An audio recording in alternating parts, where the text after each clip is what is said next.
김민석 총리가 오늘 또 광주를 방문했어요. 광주를 지금 자주 가죠. 일주일에 한 번씩 지금 가고 있는 상황인 것 같아. 김민석 총리가 광주를 지금 자주 방문을 하고 있는데 이것이 뭔가 의미 있는 메시지가 아닌가라는. 지난주 광주를 찾았던 김민석 국무총리가 8일 만에 다시 광주를 방문했습니다. 짧은 기간에 연달아 찾은 만큼 이례적이라는 평가가 나오는데요. 국정운영 홍보인지 정치적 행보인지 해석이 엇갈리고 있습니다. 지난주 국립 5.18 민주묘지와 광주 골목상권 등을 찾았던 김민석 국무총리. 8일 만에 다시 광주를 찾았습니다. 어딜 가나 박수와 환호가 쏟아졌습니다. 시민들에게 둘러싸여 움직이지 못할 정도였습니다. 첫 일정으로 광주 빛골 노인 건강타운을 둘러본 김 총리는 어르신들께 인사했습니다. 다들 이렇게 건강하신 모습 뵈니까 너무 좋고요. 이 건강타운에 와서 보니까 규모도 크고 아주 잘 운영되고 있어서. 이어 김 총리는 서구의 한 회관에서 국정설명회를 열고 지역 주민들에게 그동안의 성과와 국정운영 방향을 설명했습니다. 지역 정치권에서는 총리의 이례적인 광주 연속 방문을 정치적 행보로 보는 해석도 나오고 있습니다.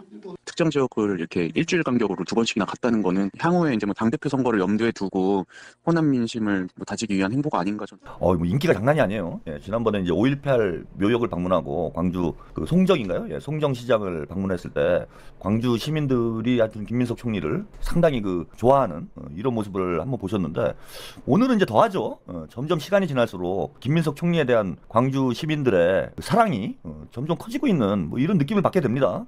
그 뭐 언론 뉴스 보도에도 뭐 분석이 잠깐 나오긴 했는데 아니 뭐 광주를 2번씩 일주일 사이에 2번이나 간다라는 건 이건 뭐 뻔한 거 아닙니까, 여러분? 답이 다 나온 거죠. 그래서 뭐 김민석 총리 당대표 출마할 것이다. 이런 얘기가 이제 많이 나오고 있는데 뭐 꼭 당대표 출마를 염두에 둔 행보다 뭐 이렇게 볼 수는 없겠지만은 어쨌건 당대표로 출마를 하게 되면 가장 중요한 지역이 뭐 2곳이죠. 호남과 수도권이 이제 가장 중요하지 않겠습니까? 근데 이제 수도권 지역이야 김민석 총리의 지역구이기도 하고 뭐 서울시장 여론조사를 해보면은 뭐 오세훈은 크게 앞서는 이런 여론조사 결과도 나오고 있기 때문에 수도권 지역, 뭐 또 경기도는 뭐 이재명 대통령님의 본거지 아니겠습니까?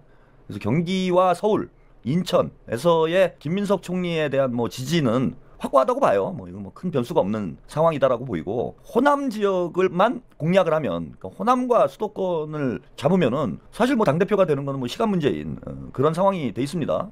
그래서 호남 지역의 민심을 좀 다독이기 위한 이런 행보가 아닌가라는 건 뭐 누구나 좀 예측할 수 있는 이런 움직임인 것 같아요. 그래서 김민석 총리가 이제 뭐 당대표를 뭐 거의 마음을 굳혀가는 상황 아니냐. 그리고 지금 뭐 최근 2주 동안 정청래 문제를 둘러싸고 당 내부가 거의 내전 상황이었어. 그리고 정청래가 지금 몇 개월입니까? 8, 9, 10, 11. 4개월 당대표를 했는데 당대표를 4년 한 것 같아요, 지금 상황이. 그리고 그 4개월 동안 너무 많은 일이 있었어.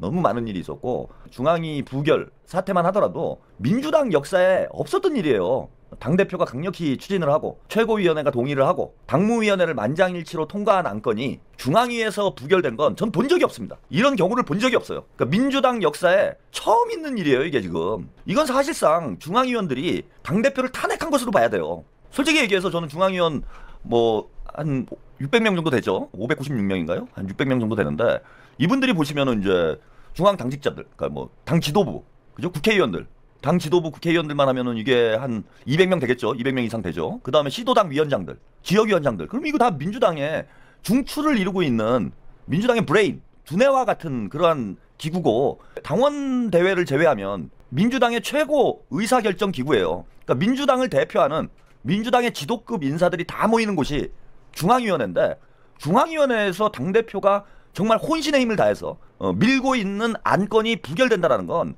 민주당 지금 그 지도급 인사들이 정청래를 인정을 안 하고 있다는 얘기예요.